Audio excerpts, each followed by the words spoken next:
Hi, everybody. It's great to be here. And my name is Stefano Puntoni. I'm a professor of marketing at the Wharton School, University of Pennsylvania. And I'm here to tell you about an idea that I think is really important today. How do we integrate human and artificial intelligence in our work and in our society more generally? And I have hopefully a few ideas about that you'll find interesting. I'm also the co-director of the new Wharton Impact of Technology initiative. We're very excited about pushing the boundaries of behavioral science into the new domain of artificial intelligence. Okay, let me start by revealing a secret as a college professor. The arrival of ChatGPT a few months ago threw a lot of people off the chairs and thinking about what does this mean. And a colleague of mine, Christian, pushed very quickly out a working paper showing that ChatGPT would pass his operation management course at Wharton. Get a B, not a great score, but not bad for an algorithm. It's not just business. You've seen papers where the algorithm performs pretty well on the United States medical licensing exam or in the bar exam. So AI is able to do stuff that now reaches the level of the highest standards of professional competence that we have, which is quite incredible if you think about it. At the same time, it's also a little scary. And a lot of the discussions around generative AI and AI more generally has been about the replacement of human labor by machines. So in terms of like logical operators, I think right now we are very much in the context of, in the mindset of a human or machines. And if you look at the discussions around AI, oftentimes they are about how can we re-engineer a particular task such that the machine can take it over. And so, for example, in the context of self-driving cars, for example, how do they work? These algorithms have been storing millions of hours of data from human drivers and recording everything that is happening around the car and observing the behavior of the driver. And then the algorithm will ask the question, given the inputs that our sensors are providing right now, what would a human driver do? And so the idea would be very much as human or machine. We are learning how the human behaves so we can take the human out. And however, I think that is an important but still limited view of the potential of AI. And I like to invite you to think about another logical operator, not the or operator, but the and operator. How can we work with AI, so human and machine, or human and AI? And if you do that, then you have three things that you should worry about or think about. One is a human, one is a machine, the AI system, and the third one is the integration process. How do we work together with AI? How do we design processes such that we leverage the intelligence of humans and the intelligence of machines? And so just to make one example from the context of chess, chess is interesting because, of course, algorithms have been deployed in the domain of chess already since the 90s.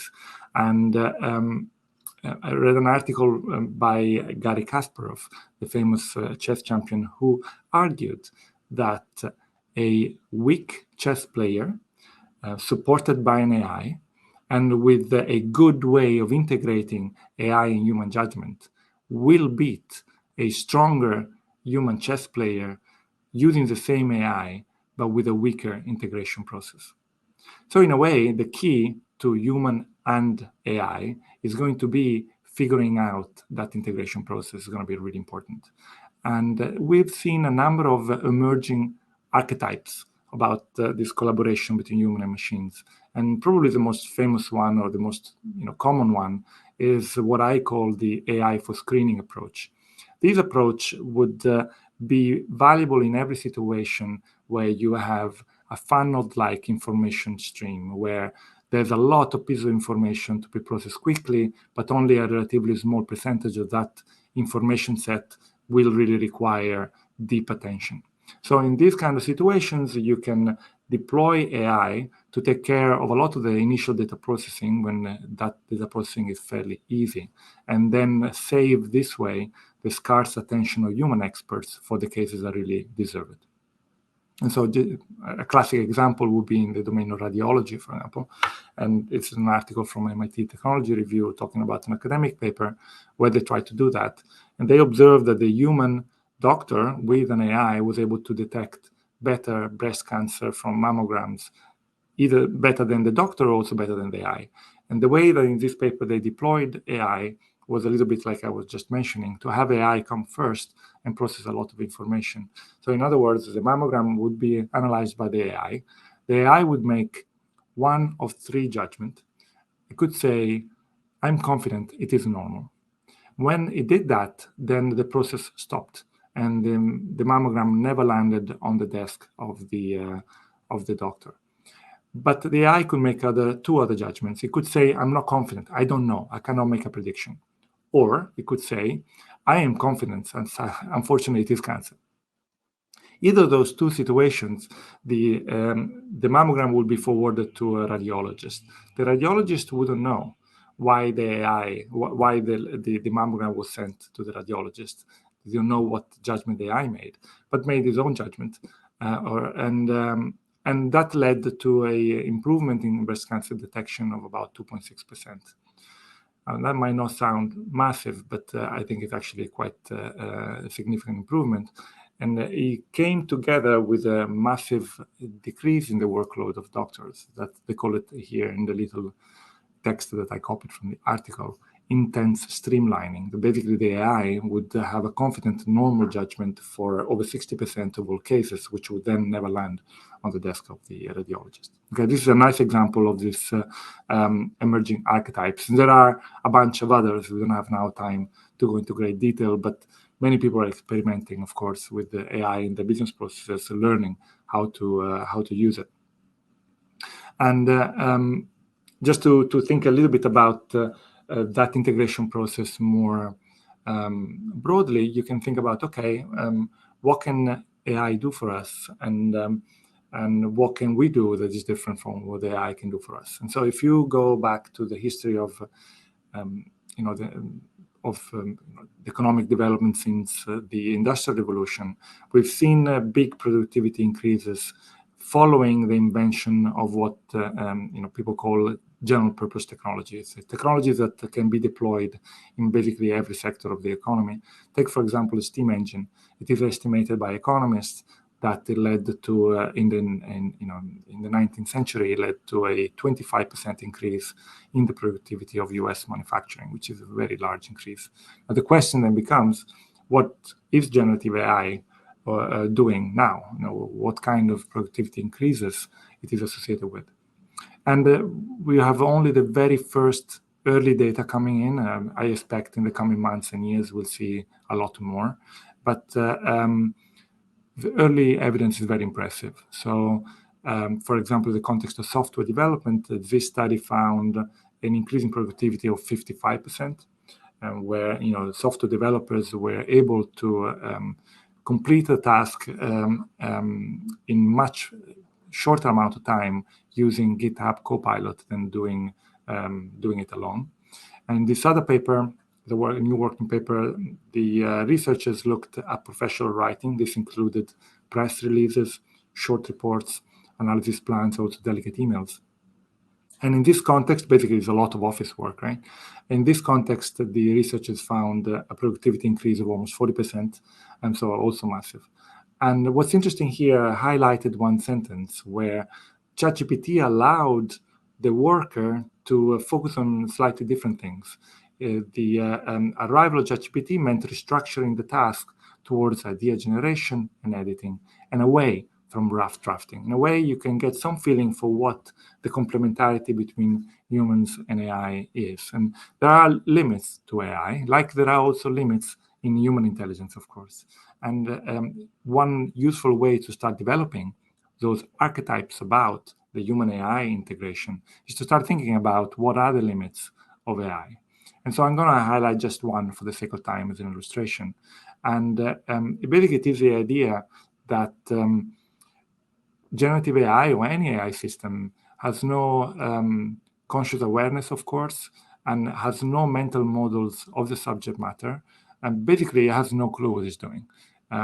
generative AI algorithms like ChatGPT are predicting the next word in the sentence based on enormous trove of data, basically writing by human writers that was fed to the algorithm, and they're incredibly good at it.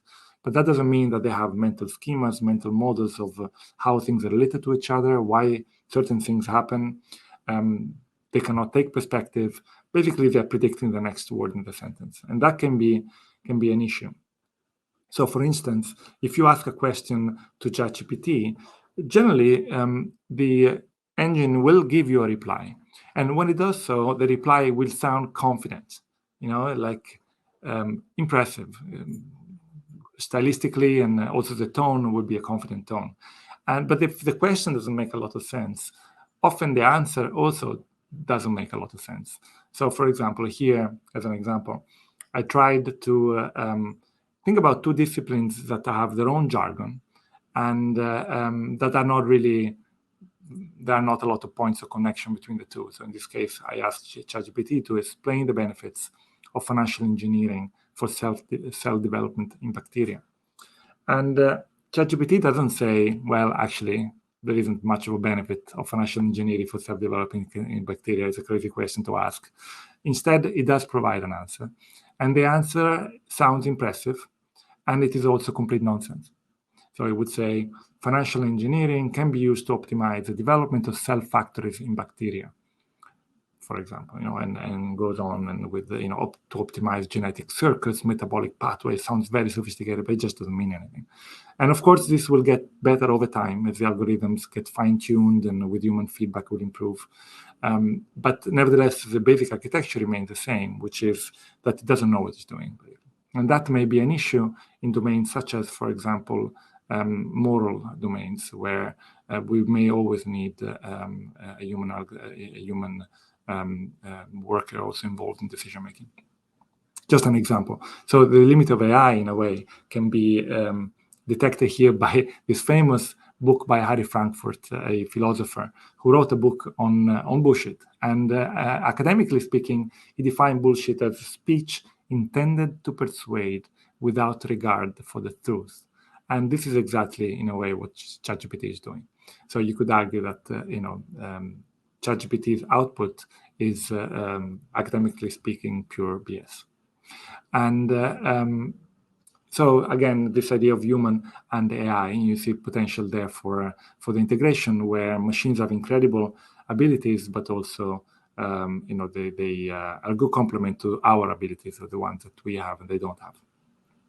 I want to highlight two more things and we wrap up. The first one is that it's great to think about what can we do in our daily life with the help of machines. So what kind of jobs are we already trying to do right now?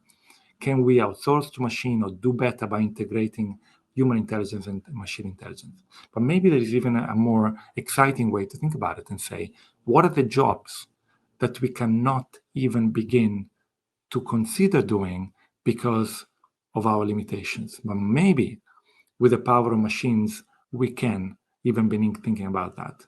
And just to make one example from this project SETI, which is a collaboration between marine biologists, statisticians, computer scientists, and roboticists. And what they're trying to do is to basically learn to speak Whalish. What if we could, bridge to the consciousness of another species and communicate with them in their own language by using machine learning to understand the language of whales, and then use robots and techniques to be able to speak back to them in the sea. That would be wonderful, I think. So I'm going to end with a story, and the story is about planets, and it's really, if you think about this idea of human or machine, oftentimes the context in which it is deployed is that to say, data are everywhere, data are powerful. We don't need to basically think very much, just throw more data at the problem and you'll have your solution. To the point where some people have even argued the end of theory, that data makes scientific method obsolete. And I don't believe that to be the case in the slightest. And it just goes to show that I think there's a lot of potential for human and AI. So if you look at this title might sound like the beginning of a very bad joke, but actually it's about a real thing. So there was a problem with the orbit of the planet Uranus. It was wonky. It wasn't where it was supposed to be. And astronomers thought in the 1850s or 60s that it was because there was another planet that we didn't know about that was making that orbit wonky. And people started looking for that planet, and they found it. And that planet was a planet that we now call Neptune. Soon after that, wonkiness was also observed in the orbit of Mercury, planet, of course, also in the solar system, lying much closer to the sun. People started looking, and they thought there would be another planet. We need better data. They called the planet Vulcan. And they started looking, but they couldn't find it. And the mystery was solved only about 15 years later when Einstein published the theory of relativity, and people understood that the wonkiness was not due to a lack of data, but a wrong theory. Far out in the solar system, Newton's law of gravity is basically making the same prediction as Einstein's theory does. But when you're very close to the sun, the space-time continuum get bent, and that's no longer the case. So we have two types of problems. We have Uranus problems that you can solve with more data, but we also have Mercury problems, and those you can only solve with better theory. So human and AI, and that's a combination of human intelligence and machine intelligence that can help us solve problems. Thank you for the attention. I hope you have a great conference.